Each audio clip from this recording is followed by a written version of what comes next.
plot twists we never saw in Rugrats. 1. Reptar was actually Godzilla. If you ever watched Rugrats any point in time in your life, you all know who Reptar is. Reptar is the bright green dinosaur toy that Tommy's always carrying around everywhere. Tommy's parents take him to see a movie, and he actually sneaks out with his friends to go watch the Reptar movie instead. It's pretty obvious that just by looking at Reptar as a bright green dinosaur who's knocking over buildings, there's a close resemblance to Godzilla. In 2002, just 2 years before Rugrats was canceled, Class B Coopso is actually sued by Toho, the owners of Godzilla, because of the striking similarities. Class B Coopso or Nickelodeon really monetized Reptar toys. Now, there's a huge difference between putting a spoof of Godzilla into a kids' TV show or a kids' cartoon and a completely other thing to monetize Reptar into like kids' shoes or backpacks or anything. Though I couldn't find any information on the outcome of the lawsuit, a lot of people started to notice that after that, Reptar was used a lot less frequently in the Rugrats show from there on out. 2. Tommy was born premature. Tommy Pickles is brave and daring, but watching Rugrats as a kid, you probably never really wondered why he was so brave. In the 4th season of Rugrats, on a Mother's Day special, Tommy goes back into a memory to the first time he remembers seeing his mother. Now, in this memory, Tommy is in an incubator and his mom Dee Dee is sitting beside him. The incubator has all kinds of like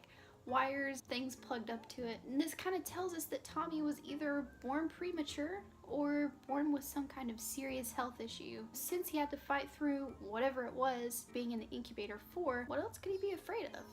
Baby's gotta do what a baby's gotta do.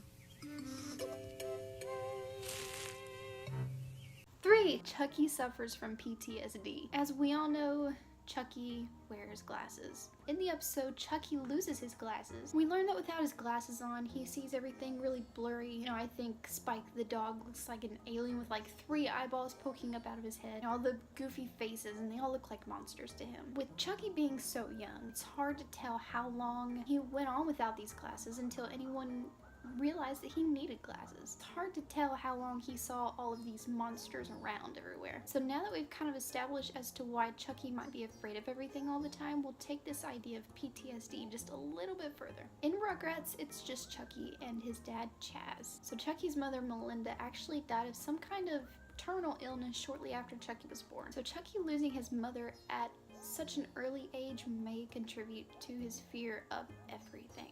So I think that it's very possible that Chucky's fears come from a mixture of seeing these little monsters before he got his glasses and the PTSD from losing his mother from such an early age. 4. Angelica was potty trained after Chucky. So this one's kind of confusing, but stay with me. In a season 2 episode called Chucky versus the Potty, throughout the entire episode, Angelica is giving him such a hard time about learning how to potty train. He's struggling with this new change because, again, naturally he's afraid of everything. However, in an episode before Chucky versus the Potty called Touchdown Tommy, there's a scene in which Angelica falls over and you can see her diaper under her dress. So let's go back a little bit.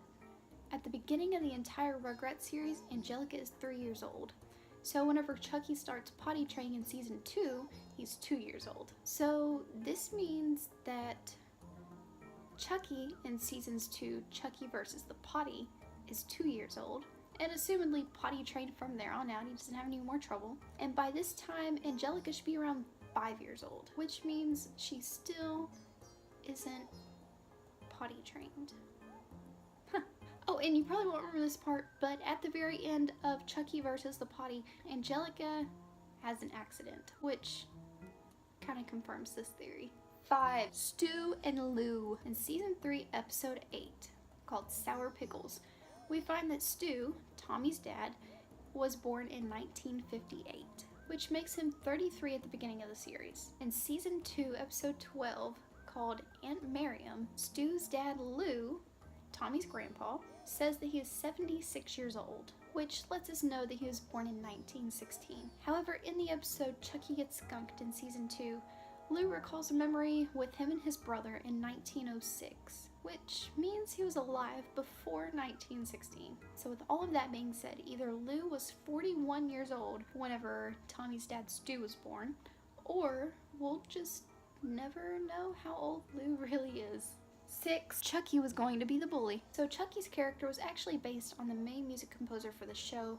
His name was Mark Mothersbaugh. When the creators were first coming up with the designs for the Rugrat characters, Chucky was originally pitched to be the bully of the group, and later on Angelica was added into the mix as the bully. Paul Germain was one of the main writers and producers for the show, and he actually opposed to Chucky being the bully. Now, Angelica is actually based off of a real-life person. When Paul Germain was in elementary school, there was this girl who always picked on him, and so he kind of created Angelica after his elementary school bully. So eventually Chucky was rewritten as the scaredy cat of the group, as the original lineup only consisted of Tommy, Chucky, Phil, and Lew. So let's just take a minute to think about how different Rugrats would have been if Chucky was actually cast as the bully. So here's a fun fact. Rugrats is actually the first and only Nicktoons to ever receive a star on the Hollywood Walk of Fame. It was received on June 28th, 2001 as the show's 10th anniversary. Alright, there we go. Those are plot twists that you never saw coming in Rugrats. So I hope you all enjoyed the video and have a good day.